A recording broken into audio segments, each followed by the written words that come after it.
But it's not a thing about making it accurate. It's a thing about making it feel right.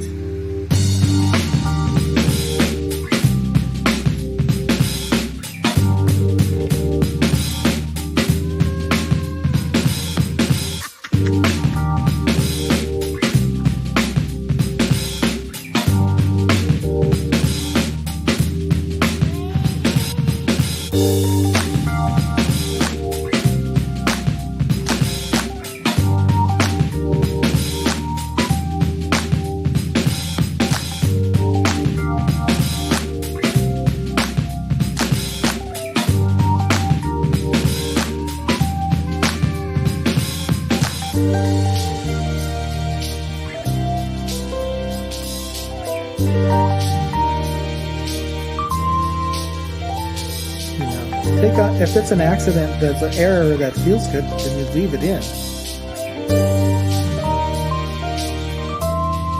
You want those.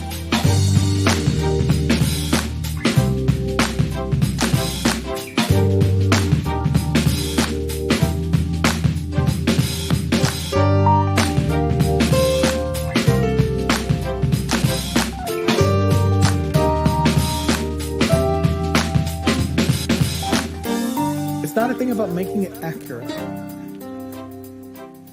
a thing about making it feel right.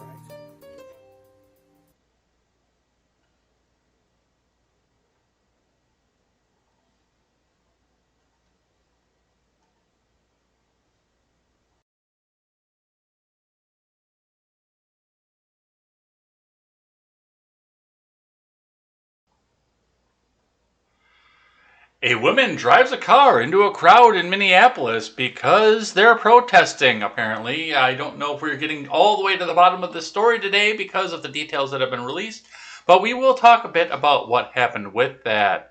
Mitch McConnell says that he will likely not confirm anybody who goes to the Supreme Court if he has the Senate majority. So that leads people to push Stephen Breyer to retire right now. So we'll talk a bit about that. Biden is getting ready to go to Geneva to talk to Vladimir Putin, and he's talking tough and Vlad's talking tough. So we'll talk a bit about what's going on there. And Texas apparently cannot handle their power output. So we'll talk a bit about what's happening with the grid and what this means going forward. It's going to be all this and more. Hey, do you trust the plan yet? I'm Jay Edgar, and this is Contemporary.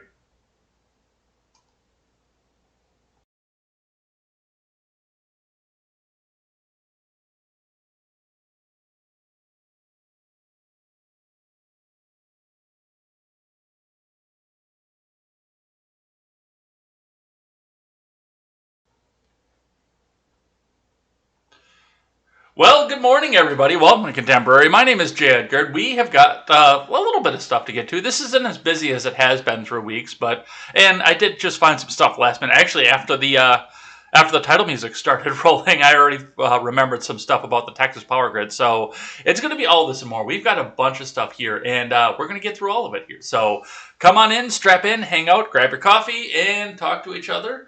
And make sure you get some of those last minute messages in so I can make sure that I thank you at the end of the week. Because that's an important part. I love to thank you guys, and I love the fact that you guys sit back here and listen every morning here. But before we get started, head on over and check out my friends over at the Freedom Scoop Media Group. We are still under construction, but head on over there and check everybody out. We carry great shows such as The Generational Gap, The Daily Ignoramus, The Breakdown with Birkenhoff, The R-Rated Conservative, and The Freckles and Brit Show. You can head on over there, and we're doing some more Clubhouse stuff, too. So if you're not on Clubhouse, ask somebody for an invitation. You can get it from either Android or Apple. It's going to require a phone number, so make sure it's somebody you trust enough to have a phone number for you, and they will send you out the invitation. They'll get you in. We didn't do it last week, but we did it the week before. After the Red Net Show, we had a roundup room where we sat back and discussed other stuff that happened in the news that we didn't get to on the show. So I think that's going to be a regular thing. There may be some changes coming up to the Red Net Show as well, so pay attention to that. But I know that the Freckles and Brit Show has invited me to come back and do some stuff with them. It's going to be a good time, so that's going to be something else that's in the repertoire. Also, you can go and check out the Discord, which is in the intermittently transmitted into the live chat, so you can go and check that out. You can hit a bunch of links below, including you can come back and help me out financially if you want to, but you can also head on over and check out all my friends who also have pay links as well, where you can go and check out great creators over there. So a lot of stuff happening, a lot of stuff going on, and you can go and help us all out. All right, let's get into it here. And I'm going to change up the finance portion again because we've got some Bitcoin news. So we'll look at the markets, then we'll look at the Bitcoin, then we'll do gas, then we will get into the big news of the day. So starting off here with the Dow, which is down 0.25% over yesterday. It had a great big smiley face throughout the day yesterday. It dropped like a stone, just kind of leveled off, and whoop, there we're going to start to go back up again. I'm not sure where it's going to go, but we'll look at this in IBD for just a second. Starting off here with an advertisement. Get free access to IBD Live. Yeah, okay. Dow Jones futures rise. NASDAQ on the cusp of record highs as Apple leads 5 stocks near buy points. This is from Scott Latonin. Dow Jones futures, along with S&P 500 futures and NASDAQ 100 futures, were slightly higher early Tuesday. Dow Jones leaders, Apple and Microsoft, along with Alphabet, Applied Materials, and MSCI, are approaching new buy points. Let me make sure that we don't have the music playing so the robots stop competing with each other. You hate to see two robots fighting in a live chat. You just hate to see it. On Monday, the tech-heavy NASDAQ composite outperformed, rallying 0.7%, while the S&P 500 gained 0.2%. The Dow Jones Industrial Average dropped 0.25%. Among the Dow Jones leaders, Apple advanced 2.5% on Monday, while Microsoft moved up 0.8%. In today's stock market, JP Morgan fell further below a recent buy point, following Monday's 1.7% loss. Tesla raced 1.3% higher on Monday as it battles to retake its long-term 200-day moving average. Among the top stocks to buy and watch, Alphabet, Applied Materials, and MSCI are approaching new buy points. Alphabet and Microsoft are on the IBD leaderboard stocks. MSCI was featured in this week's Stocks Near a Buy Zone column. On your futures. Ahead of the market open on Tuesday, Dow futures edged higher versus fair value, while S&P 500 futures traded up 0.1%, and somebody's going to autoplay right in my ear. Stop them. Then we'll let that play in the background, because otherwise it'll just come back out with full volume once again. NASDAQ 100 futures gained 0.1% versus fair value. Remember that trading in Dow futures and elsewhere doesn't necessarily translate into actual trading in the next regular stock market session. Among exchange-traded funds, the Innovator IBD 50 traded down 1% Monday. NASDAQ 100 tracker Invesco QQQ Trust ETF gained 1%. Meanwhile, the SPDR S&P 500 ETF rose 0.2%. Let me grab this one here quick. The S&P 500 hit more record highs Monday, while the Dow Jones Industrial snapped a 2-day win streak. Meanwhile, the tech-heavy NASDAQ continues to rebound from its 50-day moving average and is on the cusp of its own all-time highs. Friday's Big Picture column commented the tech-heavy NASDAQ and small-cap Russell 2000 are on the verge of hitting new highs just 1 week after the IBD upgraded the market outlook to a confirmed uptrend. The NASDAQ closed at its highest price since April 29th as it capped a 4-week win streak. It is moving above resistance around the 14,000 level, though it has yet to decisively clear that level. So, a little bit of stuff moving here. There's not as much big news in the markets today, but we still have to go back and cover this because we're going to continue to watch this. I do have an op-ed from MarketWatch, though, that I wanted to touch on because there's been speculation as to what's going to happen at the end of this year and where the markets are going to go. So this op-ed from Mark Hurlburt says, opinion, the odds of the Dow being higher at the end of 2021 are about 2 in 3.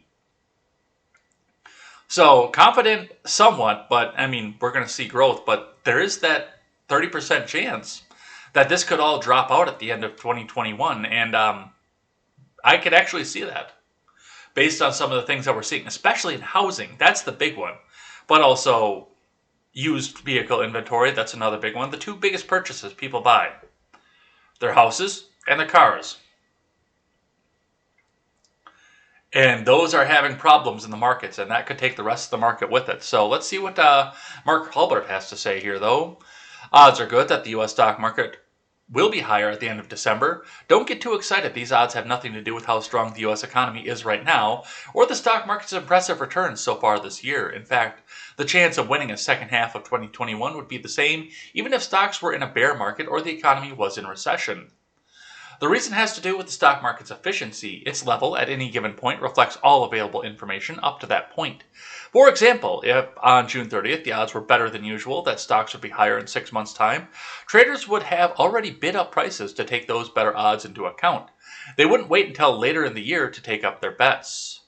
That's also true if the odds of a higher market were worse than usual. If traders at the mid-year mark knew that the market would most likely be lower in 6 months' time, they would sell immediately rather than wait. The net results of their actions in both cases would be that the market's odds of rising in the second half of the year are more or less the same. These odds are 66.9%, about 2 out of 3, based on the Dow Jones Industrial Average, back to its creation in the late 1890s. Notice the chart below that these odds are largely the same regardless of what happened with the Dow through mid-year in those calendar years in which the Dow rose over the first 6 months. In the second half, rose 72.4% of the time. The increase from 66.9% to 72.4% is not significant at the 95% confidence level that statisticians often use when determining if a pattern is genuine. Or take the first 5 years of the presidential four-year term, the first years of the presidential four-year term, which is the year we're on now. Over the second halves of those years, the stock market has risen 64.5% of the time. That is not statistically significantly different than the odds that apply to all years. You may be disappointed that a strong first half doesn't increase the odds of a strong second half, yet no one complained a year ago when the identical statistical analysis suggested that there was a 2 out of 3 chance the stock market would be higher at the end of 2020. Sure enough, it was, following a 9.6% decline in the first half of the year. The Dow rose 18.6% on the second. So, and that's interesting to note and point out with that, because the bottom dropped out of the market. In 2 days, in April, the market went from almost to the point that we're at now. I think it was just edging below 30,000 on the Dow, and that's usually the one I use because I think industrials are the most accurate representation of where the economy goes. And in April, we went from 30,000 to just above where Barack Obama left the economy, or at least the Dow, when he left office in 2017. Just a few points above where he left it. 4 years of work gone. And yet it still ended higher. Now, mainly that was because it was early enough in the year, and this was an artificially created drop because everyone was talking about closing. And then we realized the commie coup wasn't going to do what the fuck we thought it was going to do. But regardless, that is still an amazing comeback off of that, in spite of the fact that everyone said the economy was done. It was tanking. It was going to be completely gone at this point. So you're glad to see it. You love to see it happen. But yeah, that's an interesting thing to note with that. And I could see either direction at this point. I could see it drop below. I don't think it's going to go like tank mode, like we're going to see 17,000 again, like we did back in April. But I could see 25,000 on the Dow by the end of all this. Yeah, that's absolutely believable. 25, 28,000 when we're at 34,000 now. That's within the realm of possibility, given all the decisions that are being made right now and the fact that investors do have a vested interest, especially coming out of cities like New York, on keeping the market up because of the man that they honk put into the presidency. So a lot of things to see with that, but we'll see where it goes and what happens with that. Let's look at Bitcoin for the morning. Your Bitcoin is at $39,793 US dollars and 60 US cents because Elon says, yes, I will accept it again if you do it greenly. But there are some other factors that go along with this too on the back end of it, because, well, they're getting into a software update. So let's see what CNBC has to say. Bitcoin just got its first makeover in 4 years from Mackenzie Sigalos. The first Bitcoin upgrade in 4 years has just been approved by miners around the world. It is a rare moment of consensus among stakeholders, and crypto experts tell CNBC it's a pretty big deal for the world's most popular cryptocurrency. The upgrade is called Taproot, and it's due to take effect in November. When it does, it will mean greater transaction privacy and efficiency. Oh, you mean like, you're going to use untraceable Bitcoin to buy drugs? And crucially, it will unlock the potential for smart contracts, a key feature of its blockchain technology which eliminates middlemen for even the most complex transactions. Taproot matters because it opens a breadth of opportunity for entrepreneurs interested in expanding Bitcoin's utility, said Elaine, founder and managing partner of Bitcoin-focused venture from firm Stillmark.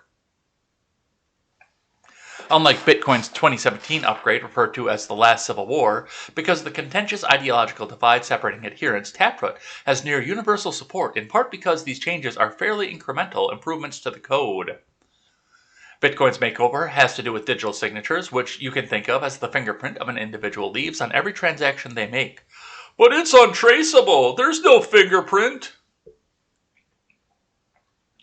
Right now, the cryptocurrency uses something called the elliptical curve digital signature algorithm, which is created from the private key, which controls a Bitcoin wallet and ensures that Bitcoin can only be spent by the rightful owner.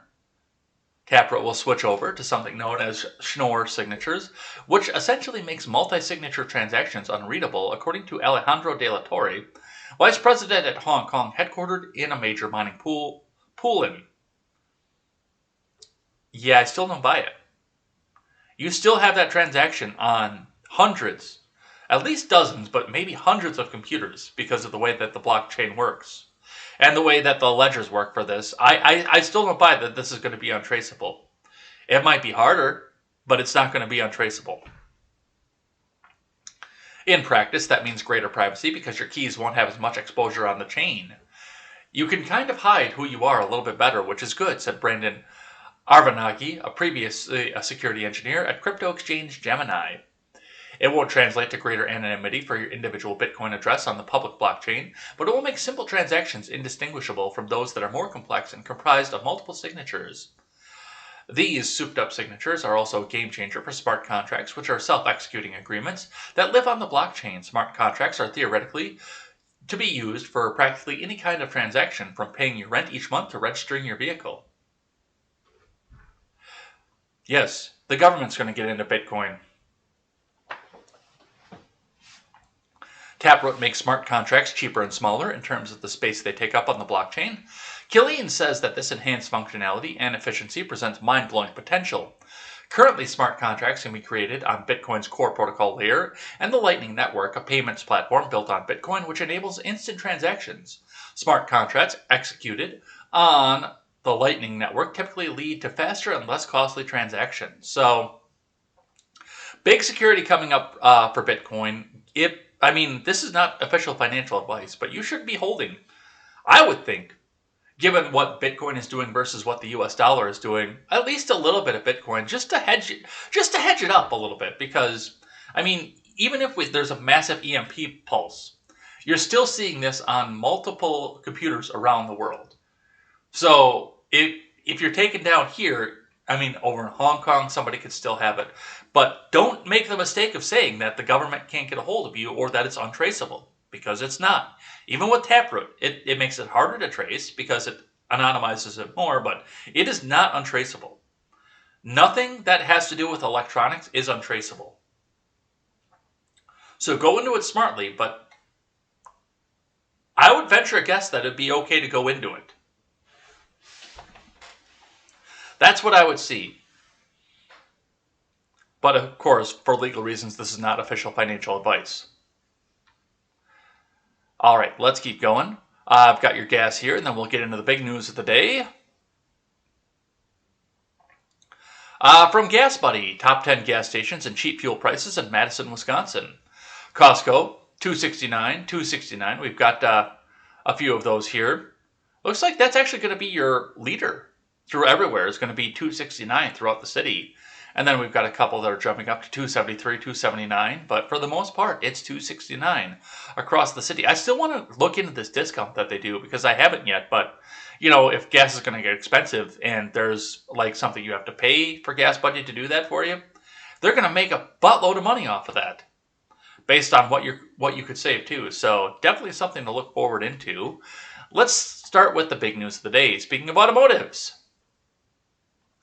And of course, we're going to start today with NPR. And you see that donate button up at the top? Make sure that you're hitting that donate button because they need your money. Give them your money, won't you?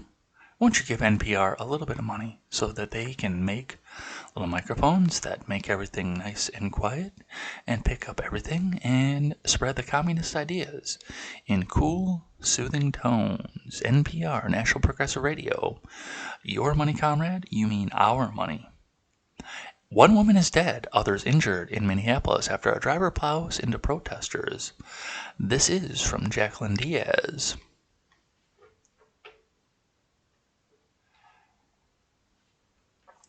One woman is dead after a man drove into a crowd of protesters. Okay, I thought it was a woman that drove into the crowd. I was trying to wrap my head around this before the show started. That's why we didn't start until 7:15. Because I was trying to get into it and figure out what the hell was going on. Whether this was protesters were trying to pull a car out and they pushed in, but that doesn't appear to be what happened. One woman is dead after a man drove into a crowd of protesters late Sunday night in Minneapolis. The suspect is in custody, according to the city's police department. Demonstrators were gathered to protest the June 3rd shooting death of Winston Boogie Smith Jr., a 33-year-old black man, by U.S. Marshals in Minneapolis. At about 11:39 p.m. Sunday, a car sped into protesters that were standing along Lake Street and Girard Avenue in the city's uptown area, hitting and injuring at least 3 people. It is unclear how many protesters were at the scene at the time. An adult woman critically injured at the scene was declared dead at the hospital as a result of the crash, police tweeted. The woman's name has been shared on social media, but NPR has been unable to confirm her identity independently. Police and the Hennepin County Medical Examiner's Office have not released her identity and didn't immediately respond to NPR's request for comment. A suspect was pulled from the wrecked car by protesters and restrained, according to police, as well as images and video shared online. His identity has not been released. 2 other people were injured in the crash and transferred by ambulance to an area hospital. One was later treated and released from the hospital. Protesters have been holding demonstrations for days after the death nearly 2 weeks ago of Smith, who was from St. Paul. News of the shooting comes after a year of demonstrations in the city following the St. George death at the hands of Minneapolis police on May 25th of 2020. Smith, the focus of the demonstration Sunday, was killed by U.S. Marshals on June 3rd in the uptown area of Minneapolis at a parking ramp. And remember, this was U.S. government officials that did so they can't blame the local yokels for it, which means that we're not hearing about this every day on the news like we did when it was St. George, hallowed be his name. Now, I'm going to say something, and once again, there's video out there of what happened. But NPR and even the New York Post, they're not showing that video. And that's not an accident either, by the way. Because there is going to wind up being another side of the story. Now, if there wasn't another side to the story, and there wasn't something that happened that prompted it to spark this, well, then we would see the video immediately of people plowing through here. But I have suspicions. I have a lot of suspicions right now that there are other factors that go along with this because we see no video of what happened prior to the events. Now, the next article, the New York Post article, has a video of the aftermath, what happened afterwards. But we have no video of what came in from the start. Meanwhile, everybody in the world, when they go to a big protest like this, already has the cell phone camera out, and they're already pointing it at all the other people. So there are at least 10% of the people in the crowd had the cell phone camera going when this guy, whoever he was, decided to go about, start driving and plow his SUV in this crowd of people. Somebody has a recording of what happened to this. And I'm sure the big mainstream news outlets have it squelched for a reason, because then they can just say, evil Trump supporter just went through and plowed through a crowd of protesters here. But what I will say is this. I mean, with the facts that we're seeing coming back out of this, with what we're seeing from the narrative of this, I did worry a little bit about this when various states started saying that you can use your car as a battering ram if your life is endangered. I thought for sure, and I thought absolutely somebody's going to misuse this somewhere, whether it's a plant or something else to try to demonize this. This is going to get misused somewhere. Unless your life is in danger, immediate danger, and you see a protest, do not drive into the protesters. Now, if they are swarming your car and they're about to pull you out, then yes, you have one safe way forward. And if they don't like it, they shouldn't have been swarming your car. But if you're coming out of the blue to plow into a bank of protesters, or, and this could be like the Heather Heyer thing again, where a guy was being chased by a professor with a bike lock, running away, gets into his car, loses control, and goes into a crowd of protesters. There was another side to that story, if you remember the Charlottesville thing. I've got a feeling there's going to wind up being another side to this. So we're going to continue to watch this. Let's see what the New York Post has to say and see the video that goes along with that. A woman killed and 3 injured when car slams into protesters in Minneapolis. So this is, of course, video shows moments after a car plowed into Minneapolis, protesters killing 1. Let's see what happened. Everyone who does not need to be right here, do not be right here. If you do not need to be right here, do not. We gotta go. The car is starting on fire. Yeah, we gotta bounce. I'm getting out. Let's bounce. You know, so I can snap his neck right now. He got him. I got him. I took jiu-jitsu. He got him. Yes, bro. I was right here, bro. I'm saying, bro. Right there, bro. I was here. Somebody drove through the crowd. Somebody drove through the crowd. Everyone out of the way. Somebody drove through the crowd. They're doing compressions on someone over there. Somebody got hit. You guys, this is crazy. Somebody drove through. This is Minneapolis, uptown. Somebody drove through. A white man, he drove through and crashed. I'm on skates. I had to jump out of the way. I fell across the barrier.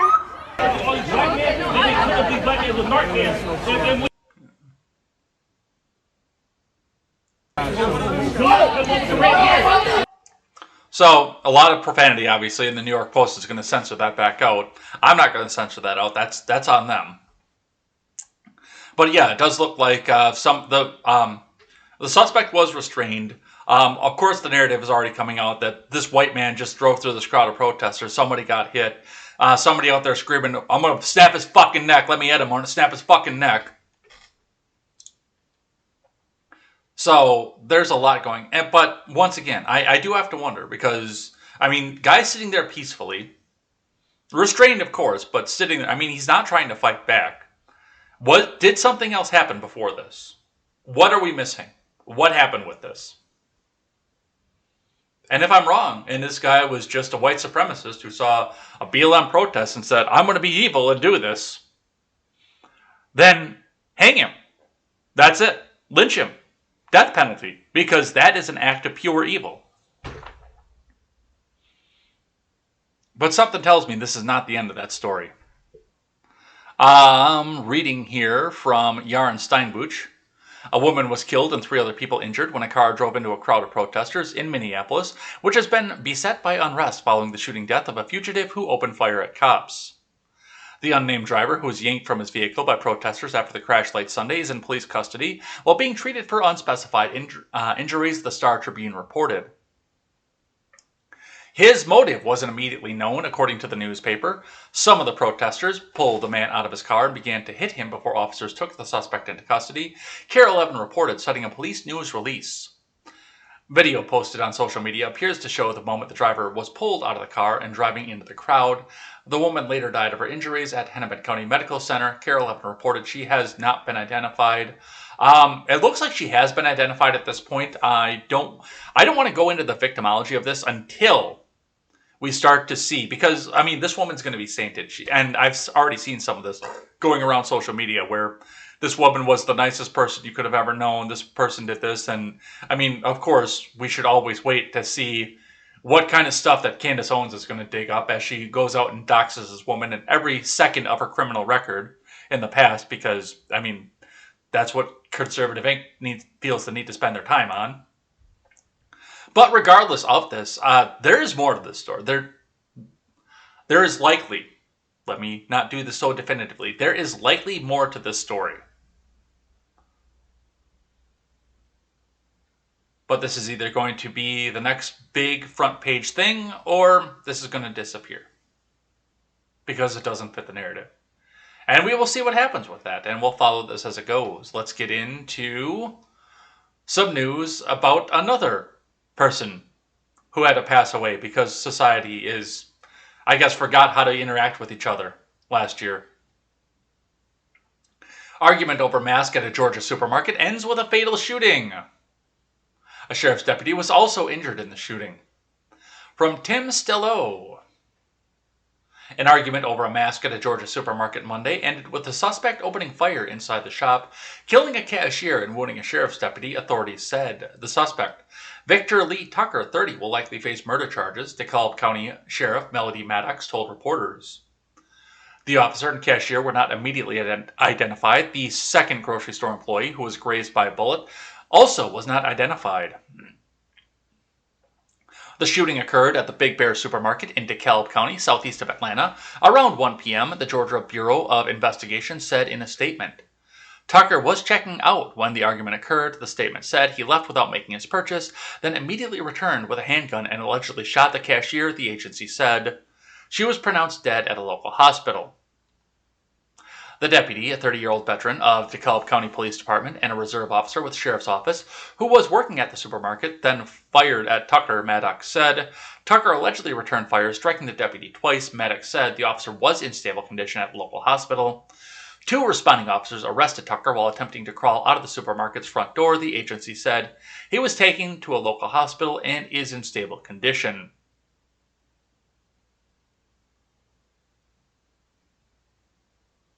I have no words. I got frustrated when I went into businesses. And, you know me. I am private property rights to the max, to the very bitter end. I am private property rights. Do the private property thing. I am that until the day I die. But it still frustrated me when I went into businesses that otherwise seemed cool, and you got the, can you wear a mask? Or you see the sign out there, can you wear a mask? Can you just do this for me in the store, please? That frustrated me. That's never frustrated me to the point where I felt I needed to kill somebody. My armaments are all for defensive purposes, as should everybody else's. Those are for when somebody else thinks that they need to kill me. Which I try not to put myself in a position where that's going to happen. But, sometimes accidents happen. But regardless, that's what those are there for. The aggressive use of an armament, this guy's going to prison. For a long time. Because this isn't just a murder murder 2 at least, but this could also be murder 1, because he left the store, got a gun, and came back into the store to go and kill a cashier who told him to wear a mask. There's no reason this guy should ever see the light of day again. Ever. But, F in the chat for the girl that lost her life. We hope for a speedy recovery for the deputy, and, let's pretty much, I can't see a reason. And of course, innocent until proven guilty, so we'll let the courts decide off of this, but if all of this comes out the way that it looks, then this guy should never see the light of day again. Alright, let's keep going. What would have been the big news for the day if people hadn't died at the beginning? Title of this episode as well, McConnell signals GOP could block Biden Supreme Court pick in 24. From Jordan Carney. No, I'm not going to sign up for the Hill's 12:30 report. Go away. Senate Minority Leader Mitch McConnell, the Turtle Man, signaled Monday that Republicans, if they win back control of the upper chamber, wouldn't advance a Supreme Court nominee if a vacancy occurred in 2024, the next year of the presidential election. Well, I think it's highly unlikely. In fact, no, I don't think either party, if it were different from the president, would confirm a Supreme Court nominee in the middle of an election, McConnell told radio host Hugh Hewitt. McConnell was asked if the GOP-controlled Senate could take the same tack in 2024 as it did in 2016 when they refused to give Merrick Garland, former President Obama's final Supreme Court pick, a hearing or a vote on his nomination to fill the vacancy created by the death of Supreme Court Justice Antonin Scalia. That was totally an accident, and nothing bad happened with that. Republicans subsequently confirmed Amy Coney Barrett, then President Trump's third Supreme Court nominee in 2020, locking in a 6-3 conservative majority. The move, it's a 5-4 conservative majority. I mean, let's be honest about what Chief Justice Roberts is. The move, which sparked howls from Democrats, set a new record for how closely before a presidential election a Senate has confirmed a Supreme Court nominee. McConnell and Republicans have defended their strategy by noting that in 2016 there was a split in which party controlled the Senate and the White House compared to 2020 when they were both controlled by Republicans. McConnell's office in 2020 also pointed back to the examples in 2016 where he talked about how long it had been since a Senate majority of another party had confirmed a Supreme Court vacancy in a presidential election year. McConnell's comments came as his party is trying to wrestle back control of the chamber, which is currently a 50-50 Democratic majority. During the next year's midterm elections, McConnell and Republicans are defending 20 seats. While Democrats are defending 14, Republicans will be defending 4 seats where GOP senators are retiring, and in 2 states that were carried by President Biden in 2020. There are no vacancies on the Supreme Court, though progressives are trying to publicly pressure Justice Stephen Breyer, who is 82, to retire so that Democrats can fill his seat with someone younger while they still control the majority. If the GOP can take back the Senate majority, they would have leverage on Biden nominees for the final 2 years of his presidential term. McConnell declined to say what Republicans would do if a justice stepped down in mid-2023 and Republicans controlled the Senate. Well, we'll have to wait and see what happens, McConnell said, asked by Hewitt if the nominee would get a fair shot.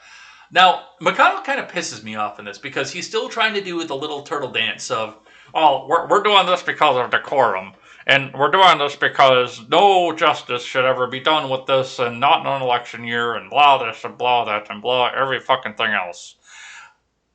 I would have a lot more respect for McConnell because, I mean, the Democrats aren't going to hide it. If the shoe was on the other foot, they're not going to hide it. They're not going to hide it at all. The Democrats are going to come out and say, no, we're confirming this justice because we want to win. Let's go back to the 2024 example. Say, by some miracle, Biden shapes up his act, and the economy actually goes good, just not sits on a bubble. Just not sitting on a bubble like it is now. That it actually turns good. We actually get a good, decent, roaring economy. Everybody goes back to work. And not because it's communism and everybody has to work by law, but because everybody has the job that they want. They can all go back to work. They can demand the wage that they want. And we get back to, like, better than Trump numbers. By some miracle under the Biden economy. By some miracle, they can tax the world into prosperity. And in 2024, we're sitting down, waiting for a re-election. There is a good, charismatic Republican that's running against Savior Biden. And he actually has a shot to win. And let's say it is, I don't know, September of 2024. And Stephen Breyer, for whatever reason, has a heart attack, or dies, or passes away under mysterious circumstances, a la Antonin Scalia. Either way, September of 2024, Stephen Breyer passes away. Democrat-controlled Senate, Democrat president. Not only are they not going to do the decorum, but they're going to come out and, they're going to ram this person through in a day. The people who are pulling Biden's puppet strings already have the person picked to go in there. I actually think it's going to be the lady from St. Louis, by the way. As much as everyone around me tries to tell me that she can't be it because she's got too much of a shady record off there, I think that she's going to be it. Because then they can hide her from her criminal history. And she's been a donation. And they said it's going to be a woman of color. I think that's who it's going to be. I promise you. The prosecutor from St. Louis, I'm almost positive, is going to be the Biden pick. So it's September of 2024. Democrats control the House, and Biden is still the asterisk Hong Kong fucking president. That'll happen, let's say that happens on September 23rd of 2024. On September 24th of 2024, the Democrats will have had their hearing and will take up the vote. They'll already have the person, that person will already be confirmed on the next day. The next day, and they're not going to come out and say, oh, well, we're doing this for decorum or this. They're going to say, fuck you, we wanted to win, so we're putting this person on the court. And there is nothing you can do about it. They're not going to dance. They're not going to try to hide it. They're just going to come out and say, we wanted to win. Conversely, Democrat majority in the House, or in the Senate rather, under a Republican president. Say that there was a Democrat majority in the Senate under Trump for this Amy Coney Barrett thing. They're not going to come around with a decorum and say, oh, well, we're going to block Amy Coney Barrett's nomination because decorum, because this, because that, and the next thing. They're going to come out and say, no, we want to use this opportunity to win. And we want this to be a campaign ad. They tried to do the same thing with Kavanaugh, and they tried to drag out the hearings for that, so that they could use Anthony Kennedy's seat as a wedge issue for the midterms of that year. Don't tell me they're not going to do it, because they're going to do it. But yeah, just cut the fucking bullshit, McConnell. Just tell us that's what you want to do. You want to wait and do this because you want to win. End of story. All right, this is from Chris Cillizza over on The Point on CNN. AOC just took the Stephen Breyer retirement watch to another level. This is an op-ed from Chris Cillizza. The final days of a Supreme Court term are bathed in drama, with the justices typically holding the release of their rulings in the highest profile cases until the last moments before they and much of official Washington heads out of town for the summer.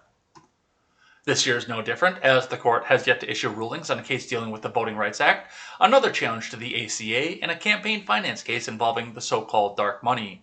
But there's added intrigue, and for Democrats' agita in the waning weeks of the court session, as speculation about the future plans of Justice Stephen Breyer have begun to swirl. That chatter went from behind-the-scenes whispers to much more over the weekend when CNN's Dana Bash pressed the New York representative, Alexandria Ocasio-Cortez, the Honorable and Venerable D. Twitch, for her view on whether Breyer should stay or go. Here's the exchange. Bash, just to be clear, do you think that Justice Breyer should retire at the end of this term? Ocasio-Cortez, it's something I would think about, but I probably would lean towards yes, okay, puppy? But yes, if you're asking me this question, so I would give more thought until, but I'm inclined to say yes. Is there a video of this? No. Which, well, wow, well, of course, Ocasio-Cortez's colleagues, fellow New York Rep. Mondaire Jones is already on the record calling on Breyer to retire. The decision by the Honorable and Venerable Alexandria Ocasio-Cortez D. Twitch, one of the most popular and best-known liberals in the country, to add her voice will significantly ramp up the pressure on Breyer to make a decision. Why? She's in the House. She has no say in this process whatsoever. Why the rush, you ask? Well, liberals are worried that they might lose their tenuous Senate majority in the 2022 midterm election. Well, keep fucking up and you're going to find out what happens. Which, if it came to pass, would make it very difficult to get a liberal court on the court to replace Breyer. Only by him retiring at the end of this session would President Biden be assured of having a Democrat-controlled Senate to confirm his replacement and preserve 3 liberal-leaning seats to the court. Do you think Breyer would get Clinton cited? Do you think they're that brazen? I mean, there's speculation about what happened to Antonin Scalia, but do you think they would be that brazen to do this at the end to make sure, you know, Breyer goes out to his vaunted summer home and enjoys a sip of lemonade, and then they go find him in the chair without a pulse? I think that they might be that brazen. The Honorable and Venerable Alexandria Ocasio-Cortez de-Twitch's surprising bluntness about Breyer is likely influenced by the case of the late Justice Ruth Bader Ginsburg. Ginsburg, who had been politely encouraged by some Democrats to consider retirement during the presidency of Barack Hussein O, passed away 2 months before the November 2020 election, allowing then-President Donald Trump to replace her with Justice Amy Coney Barrett, solidifying the court's clear conservative majority. The nightmare scenario for Democrats is that Breyer stays on the court through 2024, a Republican wins the White House, and the Senate is in GOP hands, and the next president appoints another conservative to replace Breyer, making the court a lopsided 7-2 in favor of conservatives. Short of that, the likes of the Honorable and Venerable Alexandria Ocasio-Cortez, de-Twitch, fret that a Republican-controlled Senate in 2023 would mean a very hard road to confirmation for literally anyone that Biden picked. The problem for Democrats is that it's not at all clear that calls for Breyer to retire at the end of this term make that prospect more likely, and in fact, it's possible that Breyer takes issue with voices that are trying to usher him out the door and decides to stick around for a while, which is absolutely true. I mean, if you are being told that you need to be put out of pasture for pure political reasons on a court that's not supposed to be political, that's the worst part, is this court is not supposed to be politicized, and they're trying to push him out the door for purely political reasons.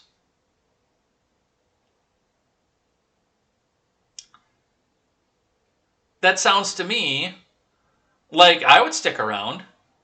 I mean, Breyer, for being a liberal appointed justice, has been fairly on point with constitutionality. He's made some decisions I've disagreed with, but he's also made some decisions that I've thought were pretty cool coming from somebody who was nominated by a Democrat. And yeah, I mean, to come out and say, okay, well, they're telling me I have to go for purely political reasons, I don't want to go. I don't want that to be the reason that I go. I don't want to be a bargaining chip for these people. Because that's what he's being reduced down to right now. He's a bargaining chip. And to be fair, so was Ginsburg at the end of her term, at the end of her life. Even going back to the end of the term of Barack Hussein O, Ginsburg was a pawn at that time. And look at what the reactions were. I kind of want to see it happen where Breyer stays through and then steps down under a split Congress at this point, just to punish these people. I know it's vindictive. I know it's probably not right. But just to punish these people, that's what I want to see at this point. I really do. Oh, look, we got a raid. Thank you, guys. Raiding with a party of 4. You guys rock. Thank you. All right, let's keep going. Let's talk a little bit about foreign news. We'll talk about Biden as we're coming into this from CBS News. Ahead of Biden-Putin summit, Ukraine leaders tells Americans war with Russia could be tomorrow in their houses, from Holly Williams. When the president of Ukraine invited CBS News to visit the front line of his country's war against Russian-backed separatists, we expected a quick trip in an armored motorcade to the muddy trenches to cut a bloody scar across the wheat fields of eastern Ukraine. We did not anticipate an informal breakfast, lard on rye bread, salmon sashimi, homemade cookies, and shots of brandy with President Volodymyr Zelensky and his elderly parents in their tiny Soviet-era kitchen. The war in Ukraine has raged since 2014. When protests in the capital, Kiev, toppled a government friendly to Moscow, Russia retaliated by sending troops across the border to seize control of Ukraine's Crimean Peninsula and backing a separatist insurgency in the east. The United Nations put the death toll after 7 years of war at more than 13,000.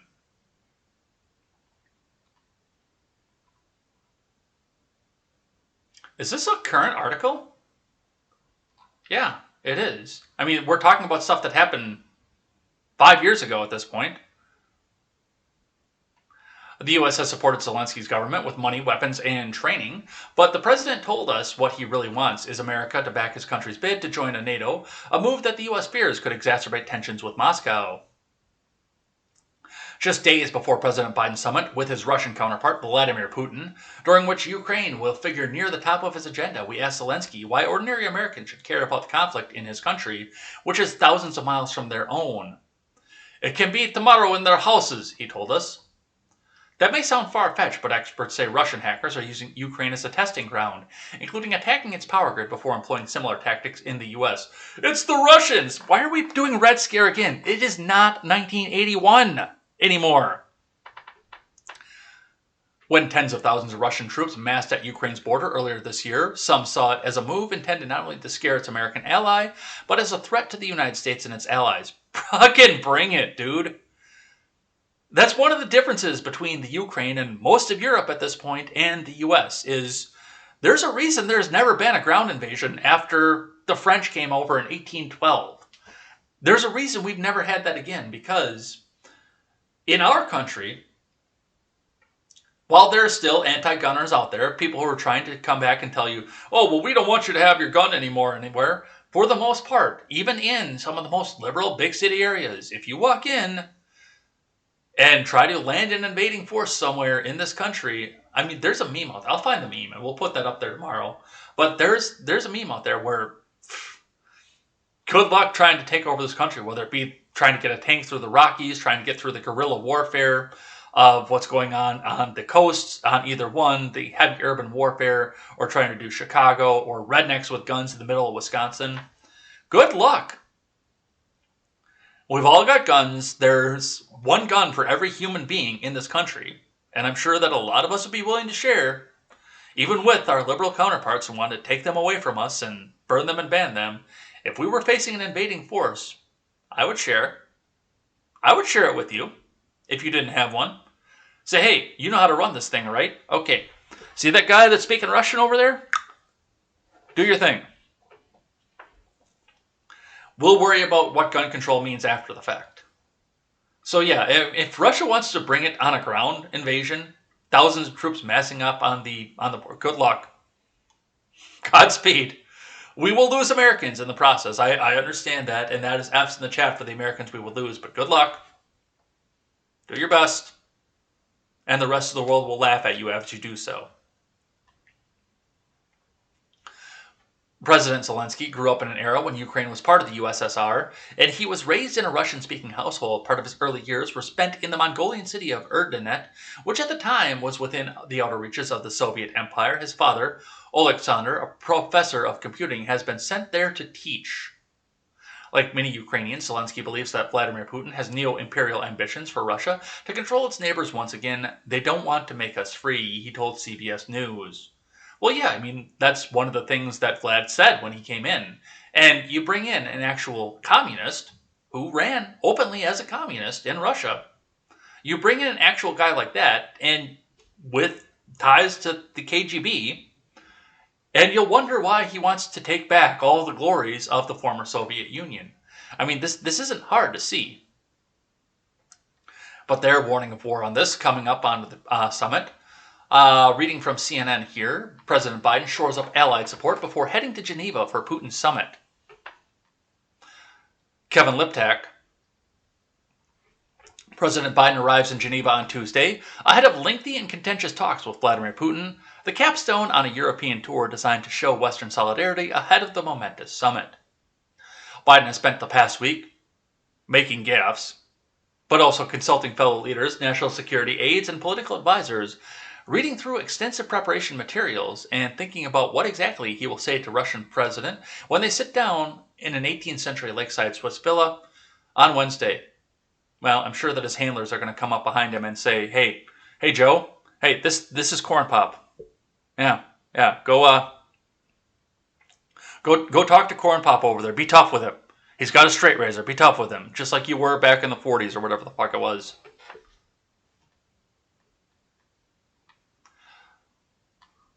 At a meeting of the Group of Seven and NATO, he discussed the upcoming summit with at least 24 foreign leaders, from the Chancellor of Germany to the leaders of the tiny Baltic states and the right-wing president of Poland. He was even quizzed on the meeting by Britain's Queen Elizabeth II over tea at Windsor Castle. I just want to remind everybody who's new here, by the way, that I don't do a lot of live chat throughout the morning show. I do it on my night shows a little bit more, but I do read all of your chat, and I write down everybody's name, and I thank you guys for chatting at the end of the week. So especially if you're just lurking, get at least one message in so I can say thank you at the end of the week, and tune back in at the end of the show on Friday, and you will get a personalized thank you from me. for coming in and taking your morning and having your coffee with me in the live chat.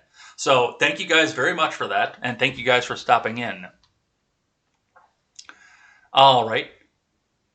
He's bright, man, and he's tough, and I found that he is, as they say when I used to play ball, a worthy adversary, Biden told reporters of Putin on Monday during a press conference at NATO headquarters. The event was delayed nearly 3 hours as Biden met with an onslaught of fellow leaders eager for an audience with the new American leader. I think it was an onslaught of leaders that were looking for a gap so they could fucking laugh. You know, like Biden tottering and doddering around in the middle of the G7 and then Jill having to run up and lead him away. We watched that video last night, and it was sad. It was sad. He has declined to say what specifically he will relay to Putin during their talks. Well, that's because he doesn't know, which are set to begin midday. Instead, he's provided a broad outline of his message and insisted a face-to-face is necessary to lend a degree of stability to U.S.-Russia relations. Oh my God, I want to watch this. I so want to watch this live. I might not be able to because I have to work, but I so want to watch this live. I'm going to make clear to President Putin that the areas where we can cooperate if he chooses, and if he chooses not to cooperate and acts in the way that he has in the past relative to cybersecurity and some other activities, then we will respond, he said. Well, good luck. Once again. And I remember the White House coming out and saying, you know, when Putin came out and said, I wish to have debate with person who called me killer. And keep in mind that that's still out there. Biden specifically went on the news programs and called Putin a killer on national television, which is picked up worldwide. So Putin still remembers that. I guarantee Biden might not remember at this point because he's got fucking Alzheimer's disease. But Putin still remembers that. Then, I mean, I remember when he came up and taunted Biden. And, okay, you think I am killer, then we have debate. Then we do it live, okay? We do it as you say live. And the White House said no. So I want to see this. I really do. I want to watch what happens here. And I want to watch this guy break down as he's crushed by somebody who is vastly a better speaker. And we saw this at the G7. How much better the rest of the world is at speaking than Alzheimer's ridden Joe fucking Biden. But here we go, and we do have another one here from NPR for you guys. Remember, NPR needs you to donate all of your money because they need to afford regular microphones to spread progressive and communist ideals. NPR, National Progressive Radio. Hit that donate button because, comrade, it's not your money, it's our money. Biden says Russia's Putin is a worthy adversary, whether or not he trusts him. From Aisha Rasko. Let's go.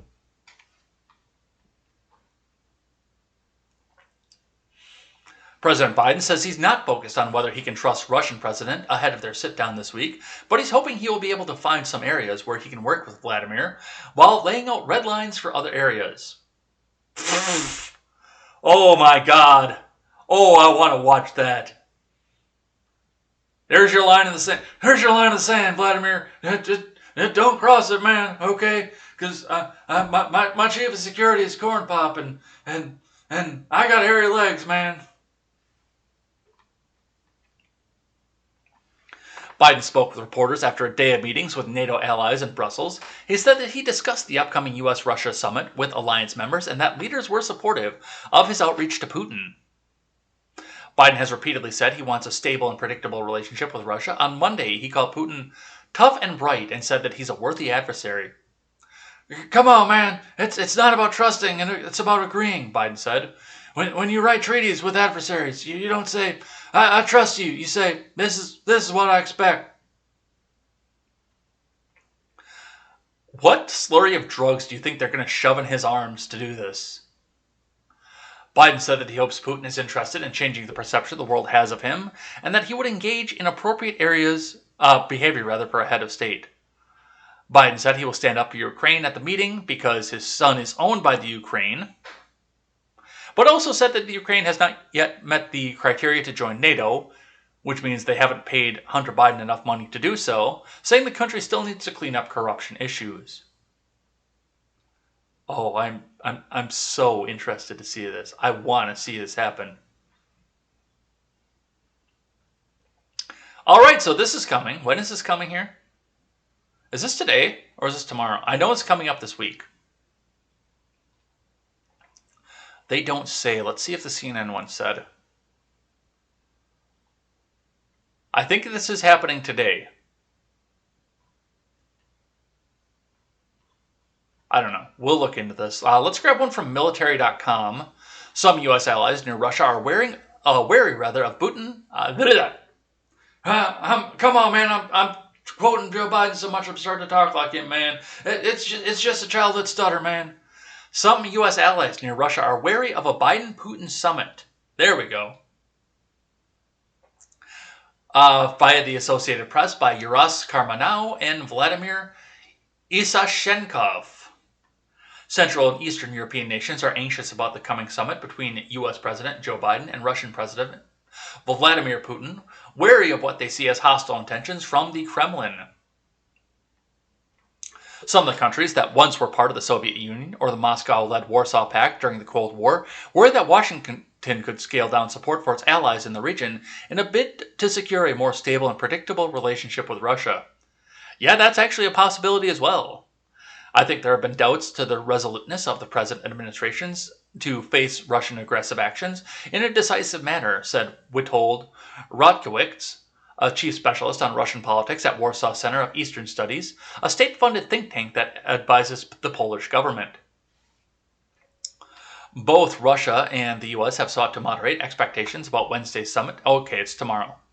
In Geneva, ruling out that any breakthroughs amid the worst tensions between the two powers since Soviet times, especially after Moscow's annexation of Ukraine's Crimean Peninsula, accusations of Russia's interference with the U.S. elections, and hacking attacks, as well as other strains. Oh, you mean like instead of trying to stand up to the Russian hackers that you keep saying it was, you just pay the money to the hackers that hit the Colonial Pipeline. No, we're just pay the money, man, okay? Rodkiewicz, however, noted the White House's decision to waive sanctions against the German company overseeing the prospective Russian-built Nord Stream 2 natural gas pipeline running under the Baltic Sea to Germany. That project could potentially allow Moscow to bypass Ukraine, Poland, and other countries in Eastern and Central Europe that can collect transit fees on the energy. So, starve out Ukraine and Poland to supply Germany with natural gas that they're not getting from us, making Russia rich, and you're telling me that the Donald was Putin's puppet. So there is a lot of stuff going on here. It's a little bit shifty to see. We could be at war by the end of this year with the way that we see talks going with Russia, with North Korea, with China. There could be something here. And if Russia goes further into the Ukraine that owns Biden's kid, I don't know what he would do. I really don't. All right, let's grab one from the Associated Press. New Israel government vows change but not for Palestinians. From Joseph Krauss. Israel's fragile new government has shown little interest in addressing the decades-old conflict with Palestinians, but it may not have a choice. Jewish ultranationalists are already staging provocations aimed at splitting the coalition and bringing about a return to right-wing rule. In doing so, they risk escalating tensions with Palestinians week after an 11-day Gaza war was halted by an informal ceasefire. Prime Minister Naftali Bennett's best hope for maintaining his ruling coalition, which consists of 8 parties from across the political spectrum, will be to manage the conflict, the same approach favored by his predecessors, Benjamin Netanyahu, for most of his 12-year rule, but that method failed to prevent 3 Gaza wars and countless smaller eruptions. That's because of the status quo for Palestinians involves expanding settlements in the occupied West Bank, looming evictions in Jerusalem, home demolitions, deadly shootings, an array of discriminatory measures that 2 well-known human rights groups say amount to apartheid. In Gaza, which has been under crippling blockade since the Hamas militant group seized power in 2007, it's even worse. They talk about being a government of change, but it's just going to entrench the status quo, said Walid Asaf, a Palestinian official who coordinates protests against the West Bank settlements. Bennett is a copy of Netanyahu, and he might even be more radical. Bennett said little about the Palestinians in a speech before being sworn in on Sunday. Violence will be met with a firm response, he warned, adding that security calm will lead to economic moves, which will lead to reducing friction and conflict. Which basically sounds like fuck around and find out. We'll be nice if you be nice, but otherwise fuck around and find out. Environmental Minister Tamar Zandberg, a member of the dovish Meretz party, told Israeli television's Channel 12 that she believes the peace process is important, but the new government has agreed, at least at this stage, to not deal with it. The government faces an early challenge on Jabal Sabi, a hilltop on the northern West Bank, where dozens of Jewish settlers rapidly established an outpost last month, paving roads and setting up living quarters that they say are the new home to dozens of families. The settlement, named Aviatar after an Israeli who was killed in the attack in 2013, was built without the permission of the Israeli authorities on land that Palestinians say is privately owned. Israeli troops have evacuated settlers from the site 3 times before, but they returned after an Israeli was killed in a shooting attack nearby early last month. So this is going to be interesting. The president of Israel, the new prime minister rather, is saying fuck around and find out to a group that is known for, well, fucking around and finding out. That has the backing of most of the neighbors in the region. And they haven't got the Iron Dome restocked yet. So, well, we'll see. That's all I can say. We'll see. From the New York Post, Israel PM Benjamin Netanyahu blasts Biden on his way out of office. I think a lot of people would do that. From Sam Raskin, outgoing Israeli Prime Minister Benjamin Netanyahu on Sunday blasted President Biden's policy approach to Iran in a scorched earth final address to the parliament, comparing the U.S. return to Iran nuclear deal to President Franklin Roosevelt declining to bomb the train tracks at Auschwitz when he had the opportunity. In his last Knesset address as Prime Minister, the defiant Netanyahu spoke for no more than a half an hour, declaring that he would no longer keep his foreign policy disagreements with the Biden admin behind closed doors. The new U.S. admin requested that I save our disagreements on the Iran nuclear deal for behind closed doors and not share them publicly, Netanyahu said on Sunday. I told them I won't act this way. In 1944, at the height of the Holocaust, U.S. President Franklin Delano Roosevelt refused to bomb the railway, leading to extermination camps, and refused to bomb the gas chambers, which could have saved millions of our people. We hoped for others to save us, and they didn't come. In the face of the threat of extermination, we were helpless, he went on. Our voice was not heard among the nations. We had neither a state or an army, but today we have a voice. We do have a state, and we do have defensive power. The PM was ousted on Sunday when Parliament voted to install a new government after Netanyahu in March failed to form a government after elections. Naftali Bennett, who is reportedly opposed to the Iran deal, will serve 2 years as prime minister and will be replaced in 2023 by centrist Yair Lapid, according to the agreement. Yeah, I can see where somebody would say that too, and, where that's harsh words, because, what has Iran said for the majority of the time that there's been in Iran? That they want to eliminate Israel, and it comes from their Persian roots. Because Persia, that's what they did too. But regardless, well, once again, it's going to be something to watch and see where it goes from there. Let's grab one from the Daily Wire. Recently departed Biden COVID-19 advisor suggests Americans didn't sacrifice enough to stop the pandemic early. From Daily Wire News.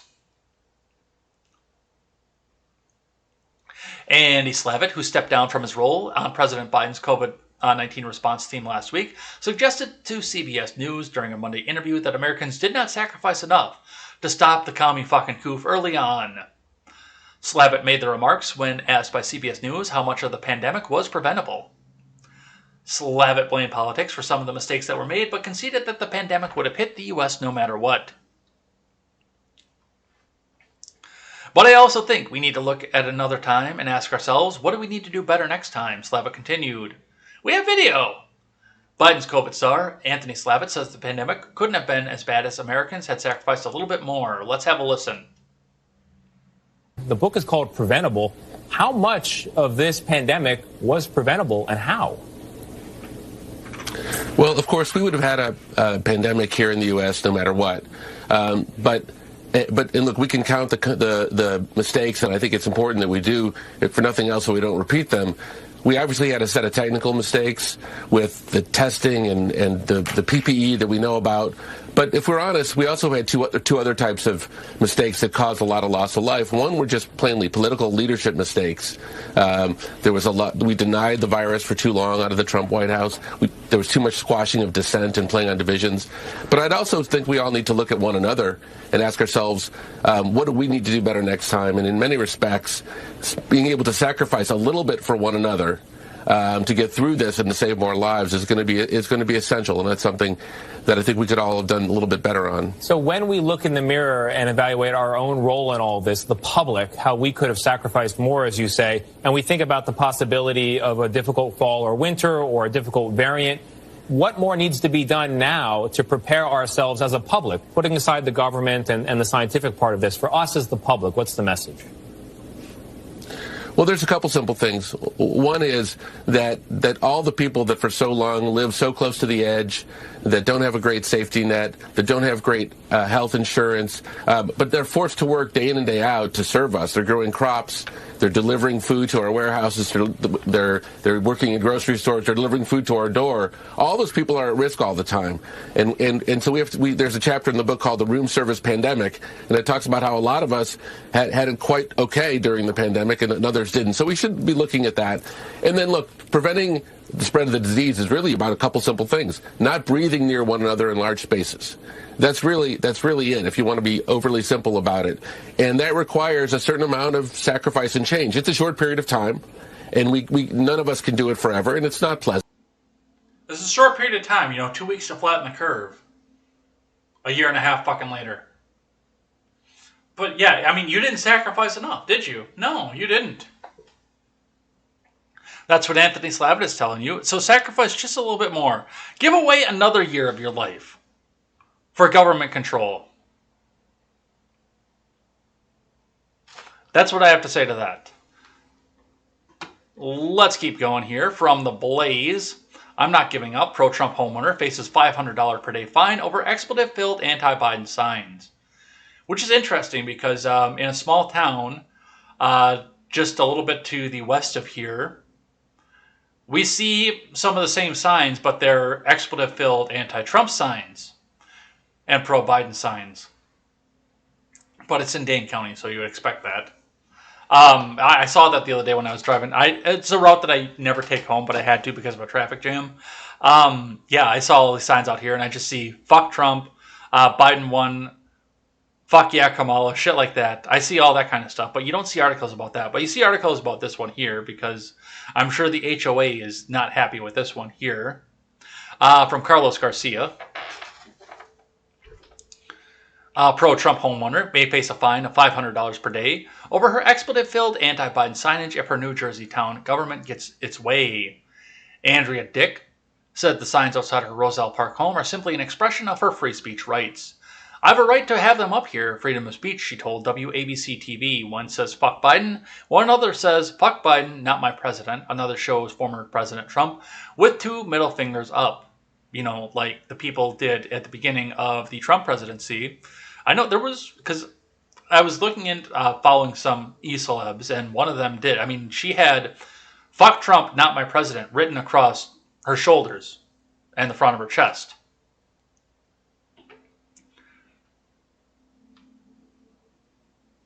Neighbors are upset because the home is near an elementary school and the students are exposed to the profane messages.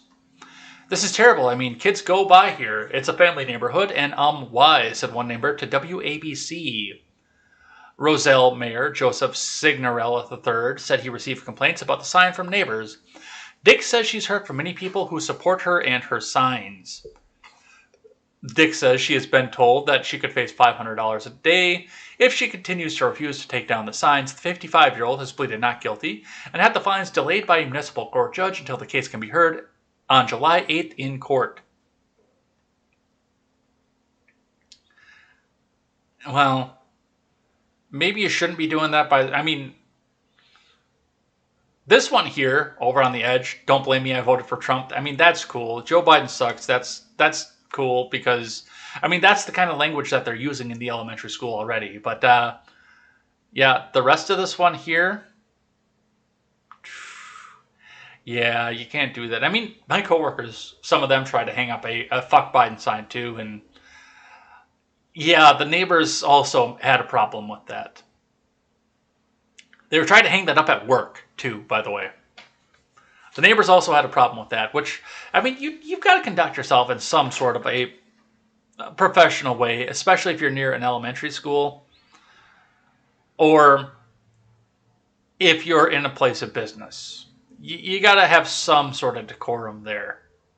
I'm not saying don't do it. Like I say, you've got a couple clean signs here. I'm sure you can get a whole bunch more. But yeah, if you're that close to an elementary school, maybe you should rethink this one. Maybe. I'm all for freedom of speech, but, I mean, come on, dude. You got neighbors. From CBS 7, Representative Green apologizes for comparing safety masks on the Holocaust. She's a plant. She's still a plant. From Alan Fram, Representative Marjorie Taylor Greene is apologizing after recent comments comparing the required wearing of safety masks in the House to the horrors of the Holocaust. The Georgia Republican told reporters on Monday that she was sorry for offending people with her remarks and said there was no comparison to the Holocaust. Greene says she visited Washington's U.S. Holocaust Memorial earlier in the day, adding, "There is no comparison. There never will be." And that's all that we have. So, yes, we know Marjorie Taylor Greene came out and said that the masks were the Holocaust and this, that, and the next thing. I still look at this and say the yellow star stands and trying to make the second class of citizens for the vaccinated people. That probably still stands, although it's kind of the opposite of what the yellow star was. But regardless, I mean, we're not seeing the gas chambers yet, but I know that I'll be one of the first people on the boxcars when they come. I find it funny talking to Joe Walsh, too, because Joe Walsh is now, because he had that R next to his name, you know, he's all in favor of the Biden admin, and he's all in favor of the Democrat establishment and the party establishment and everything else, and I just keep thinking to himself, I'm like, dude, you ran in Illinois as a Republican, and the district that he ran in is not too far from where I'm sitting right now either, in Wisconsin. And I commented back, I said, dude, when they come with the boxcars, you're probably going to be sitting next to me, and I'm going to put a handcuffed hand on your lap and say, I told you so. All right, let's grab another one here. A couple ones that I found as I was live, by the way. First coming from ABC 8 out of Texas. Monday saw an all-time record for power usage in Texas in the month of June, ERCOT officials say. Texans are being asked to reduce their electric use as much as possible for the rest of the week as more plants were offline than typically expected, according to ERCOT, but no rolling outages are anticipated as Texans continue to conserve energy Monday afternoon, ERCOT officials said. The conservation request is expected to last through Friday, June 18th. At one point Monday, electric demand was predicted to outpace supply as temperatures soar into triple digits throughout the state. Data from the Electric Reliability Council of Texas shows. At an afternoon news conference, ERCOT officials say it's unlikely that rolling outages will be needed at this time. They said issue is not due to transmitting power across the state, but rather an unexpected amount of equipment is offline, triggering generation owners themselves and their resources. There are 12,178 megawatts of electrical generations offline on Monday, including 9,066 thermal and 3,112 megawatts of renewable energy, said Warren Lasher, Senior Director of the System Planning at ERCOT. Typically on a hot summer day, 1 megawatt can power 200 homes. Variability of the output from wind and solar are well known, but what is dramatically inconsistent is the forced outages in the thermal fleet, Lasher said during the news conference. He said that these outages Monday are 3 to 4 times the outages typically seen at this time of the year. It's not consistent with the fleet performance that we've seen over the past few summers, Lasher said. He said ERCOT is working to find out why so much generation is out of service. Of the outages, less than 500 megawatts offline Monday were planned scheduled maintenance, Lasher said. So what will the rest of the summer be like regarding the electric grid? I think I would say that I find the current number of units on outages to be very concerning. We operate the grid with resources we have available, Lasher said. My concern is resource owners need to make sure their plants are available over the summer months. And you've also put an undue stress with a freak winter storm on Texas, on this particular power grid. So yeah, I anticipate there are going to be failures as we see more and more power get generated. I mean, we sit here and there is air conditioning out in Texas, but when we get to some of these dog days of summer when the air conditioning goes up and more people are using it, yeah, you're going to start to stress this system back out after it's already been pushed to its limits once. So yeah, you're going to go find your failures and hopefully they get fixed. And people are saying that Abbott failed Texas. Well, I don't know if he failed Texas or just the fact that the electric grid had to go through something it's never had to go through before, not in at least 100 years, and now it's going through another hard spike. So we'll see what happens out of Texas. Let me grab one from NBC on the same thing. Unplanned outages hit Texas power plants in soaring temperatures. We're going to go over this one briefly because this looks like a lot of the same news. From Tim Stillo and Amy Kelvin, officials with Texas Power Grid operator pleaded with residents Monday to limit their electric uses amid soaring temperatures and a series of mechanical problems at power plants. The appeal from Electric Reliability Council of Texas, or ERCOT, comes 4 months after the deadly blackouts during a winter storm left millions of people without power, and weeks after state legislators passed a package of measures aimed at fixing some of the problems exposed by the storm. Officials with a nonprofit group, which oversees 90% of Texas energy production, asked residents to set their thermostats higher, turn off lights, and avoid using larger appliances until Friday. Well, you should be doing that anyway. A spokeswoman for the group told reporters that the outages accounted for more than 12,000 megawatts, enough to power 2.4 million homes. Some areas of the state, including Dallas and Tarrant counties, were warned about poor air quality and potentially dangerous heat, with the heat index approaching 110 degrees. The index in Houston also topped 100. A senior official with ERCOT, Warren Lasher, said it wasn't clear why there were so many unplanned outages, but he said the group is deeply concerned about the plants that are offline and that a thorough investigation is being conducted to better understand the problems. And I love the victory lap that the left is taking off of this because, oh, see, you guys made fun of California for the fact that that they were having rolling blackouts and now you're having rolling blackouts in the heat. Ha ha ha ha ha ha! Well, let's be realistic about that for just a half a second and point out the fact that this is twice in a year, I'll give them that. This is twice in the year. And they are scrambling to go out and get this fixed to make sure that it never happens again. And sometimes they're failing and sometimes they're passing. But they're scrambling to go out and get this fixed. But this is a 1 year thing for Texas. California does this every single year. Every year, California does this. About the same time every year, too. So hopefully Texas goes out and gets all this fixed, but hopefully we don't have to see rolling blackouts off of this every year because that would be oppressive in the Texas summer heat. But if you do this every single year, you don't really have a whole lot of room to talk either. All right, let's grab one. Here's one from Project Veritas, the Daily Caller reporting. Fox 26 reporter Ivory Hecker, while on air, accuses Fox Corp of having muzzled her and that Project Veritas will tell her story tomorrow. So we will see what happens with that, because this happened yesterday. So this might be dropping yet today. Let's have a listen. Outages across the region. Fox 26 reporter Ivory Hecker is live in Montgomery County to take a look at that aspect.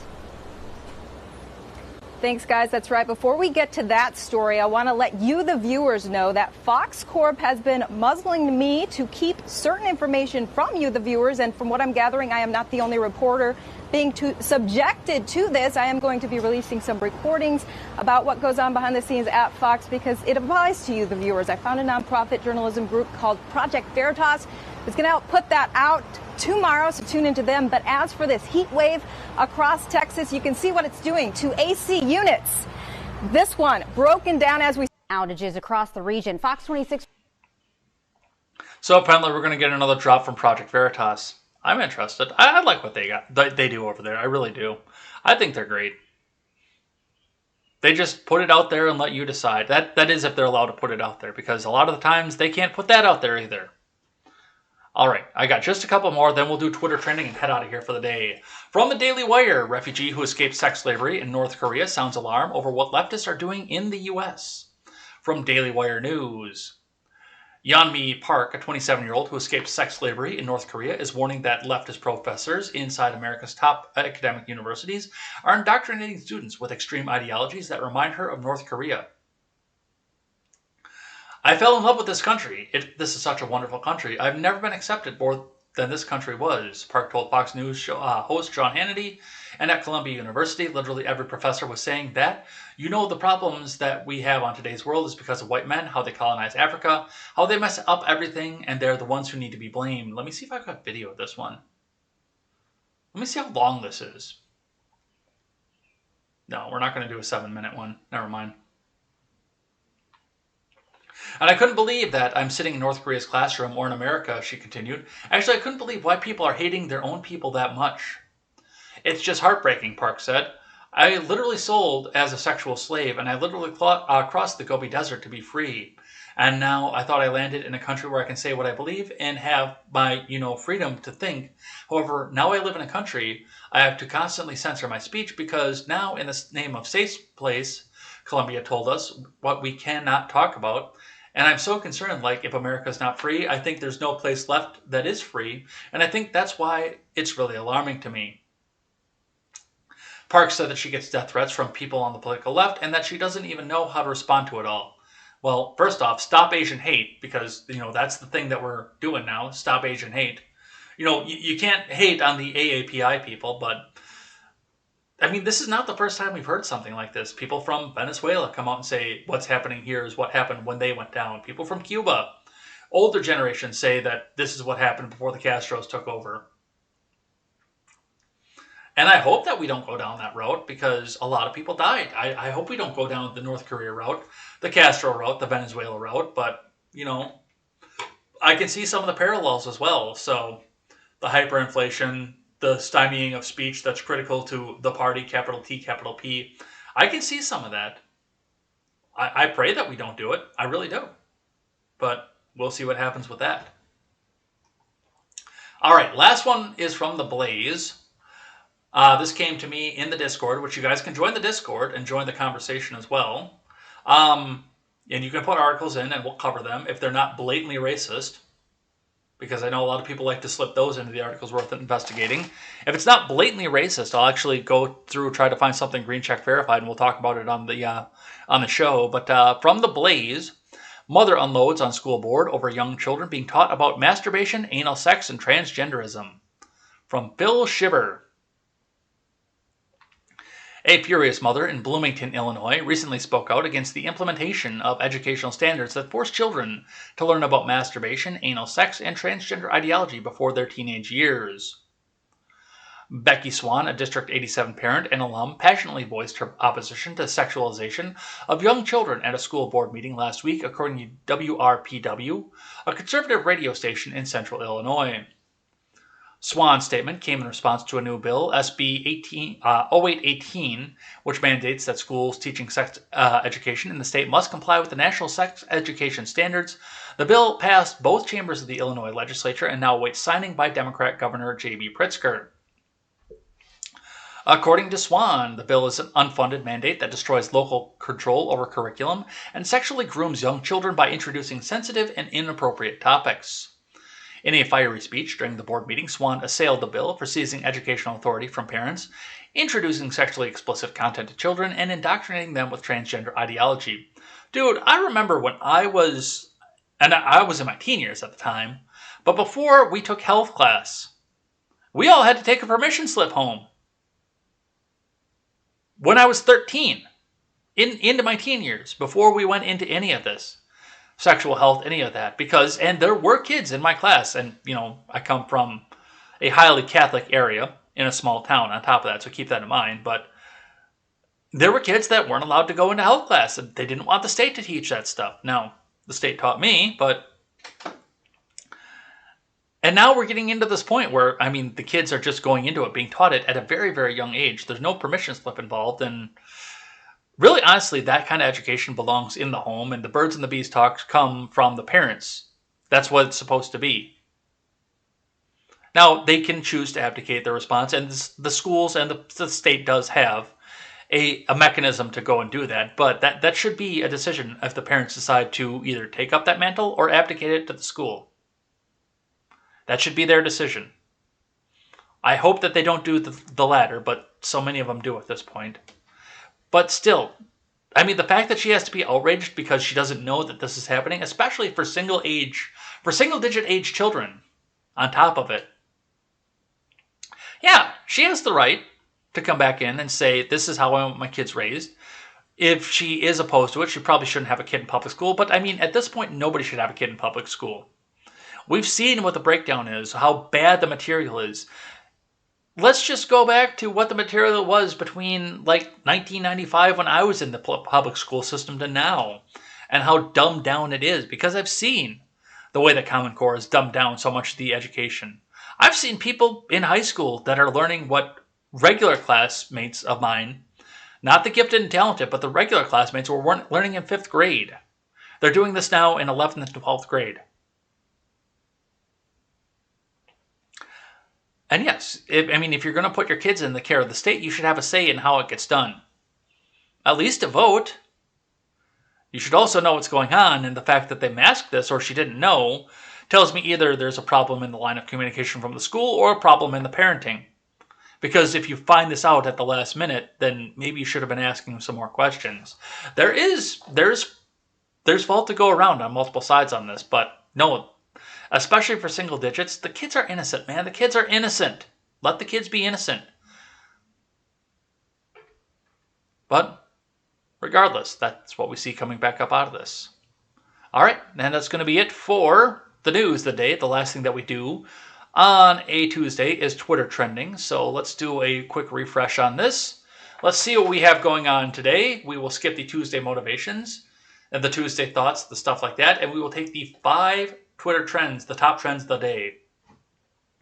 U.S. trends. Number 1 is Nintendo Direct. The Nintendo Direct takes place tomorrow at 9 a.m. Pacific time. That is 11 a.m. in normal people time. 40 minutes of info on upcoming Nintendo Switch games. So Nintendo is coming out with E3 over. Now they're going to come out and tell you what's coming up off of this. I thought I saw Splatoon 3 trending too, which I don't have a console new enough to play Splatoon, so we will see what goes on with that. All right. The second one we are going to do is Save Manifest. The creator and writers of the drama series Manifest, which NBC has canceled after 3 seasons, team up with fans to try to save the show. Sell it to Netflix. And then you could say the naughty words. I mean, that's what they did with Designated Survivor, which, given the fact that it had Kiefer Sutherland and it was super lefty from, I believe that was an NBC one. No, that was a CBS one, I'm sorry. In spite of the fact that it was super woke fucking Kiefer Sutherland, they got to actually make a pretty fucking based show once they got it on Netflix and got it away from the networks. So yeah, go try to sign up with Hulu or Netflix to get it on there. I've never seen Manifest, so I have no idea what's going on with it, but I bet you could pick that up and do some cool stuff with it. Next one, Jon Stewart. Former Daily Show host Jon Stewart returns to Late Night for an appearance on The Late Show with Stephen Colbert. He's back to his mantle. Hey, if Jon Stewart's going to be on there, it might actually be funny again. Because, I mean, who wants to sit and laugh at forever the same French guy coming out and saying, I hate Donald Trump! Ah! Donald Trump is bad! Ah! Mitch McConnell is bad! Ah! And Jon Stewart was by no means a right-wing figure, by no means an independent non-government figure, or a libertarian figure, or a federalist figure, or anything like that. He was just as much of a lefty Democrat as anybody else who would be on Comedy Central at the time. But he at least would come out and apply his criticisms fairly across the board, instead of just, this side is evil and this side is sainted, like Colbert does. He would take a shot at the people that he still liked. And I hope to continue that model and take a shot at the people that I still like. Because nobody's perfect all the time. And there are politicians that I like that I will still take a shot at. because when they do something stupid, they've done something stupid. All right, SafeMoon Wallet is the next one here. I believe that is our fourth one. The cryptocurrency SafeMoon will release its trading wallet beta testing on Tuesday. So new crypto, I might throw a $20 bill into this one too, because, I mean, it went well for Doge. When they started talking about to the moon on Doge and it was 0.3 cents a coin, I bought 20 bucks worth. And I am never trading that back. I don't care how far they dip it down. I am never trading that back. Ever.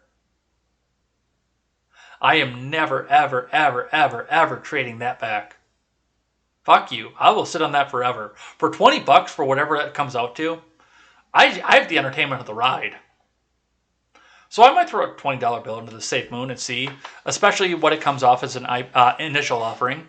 If it's like 0.1 or 0.01 cents or 0.3 cents or something like that, if it's less than a penny per coin, I'll throw a little bit into it. This is not financial advice. Check with your financial advisor before you do anything like this, but I would definitely look into it. For 20 bucks, and like I say, it's especially when you're doing something with crypto like this, never ever spend more on something like this than you can afford to spend. Don't put your life savings into something like this. But, you know, for most people with a 40-hour-a-week job, making more than 10 bucks an hour, you usually have a $20 bill sitting around that you could throw at something like this. So,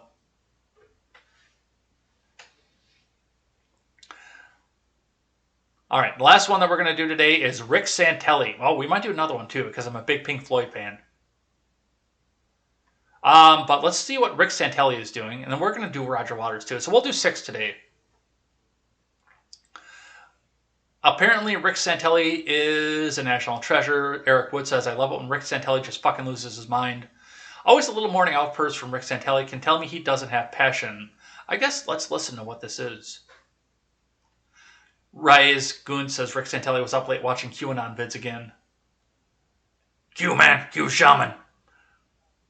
Q shaman. That's the hyperinflation you were talking about back in 08. Was I never said the word hyperinflation. Don't put words in my mouth. Never said hyperinflation. Pull the tape. Show me hyperinflation. You may never said it. I played peacemaker maybe 1 or 2 times in my life. I think that both of you guys make good points. I make my own peace. No, I don't need any help. No, that was actually trying to be. No, I was trying to be that guy. I mean, don't need it. All right, don't agree with much of what you think about the Fed either, Jim, to be honest. Well, but that's all right. Oh. It's all right, we disagree. I agree with one thing you said. They know nothing. You should have stuck with that line. Yeah, and maybe at that moment they didn't know anything, and Jim was right to call him out, but... Oh yeah, but that's changed now where the evidence got. Right, they didn't go big enough in 08, did they? They didn't go big enough in 08, did they, Scott? I know where the evidence is. I know where the evidence is. Okay, I can't watch any more of that, but yeah, that's kind of funny to see, and he is losing his mind. All right, let's see what Roger Waters is thinking. So this is from The Hill. They tweet out, Pink Floyd's Roger Waters, no fucking way Zuckerberg can use our song for an ad. Good.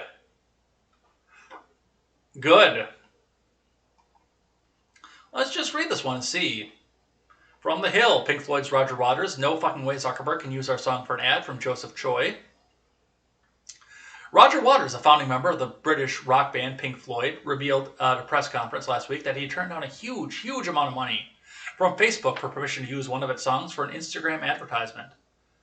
Waters made the revelation while speaking at the pro-Julian Assange event. The Rolling Stone reports the rock star shared that he had received a letter asking permission to use the song Another Brick in the Wall Part 2 from Floyd's 1978-9 album The Wall. It arrived this morning with an offer for a huge amount of money, Waters told the gathered media, and the answer is no, fuck you, no fucking way. Good. I mean, Zuckerberg is as establishment as you can get at this point. You don't get much more establishment than Mr. I feed on your data and I use that to power my energy cells. You don't get any more establishment than that. And the song The Wall was all about breaking up the establishment, how the establishment was putting people into conformity. I mean, this would be a complete contradiction of terms to have Zuckerberg, and I don't even know what the advertisement is. I just know what Zuckerberg is for, and I know this would be a complete contradiction of terms. He wanted to use the wall? No, fuck that. I'm going to go listen to that album again. Just for the fuck of it. Just for the hell of it. I haven't listened to The Wall in... Oh, it's probably been a good decade beginning to end. I haven't seen the movie in quite a while either. But it's been a good 10 years since I've sat and listened to the album front to back. That might be in the near future here.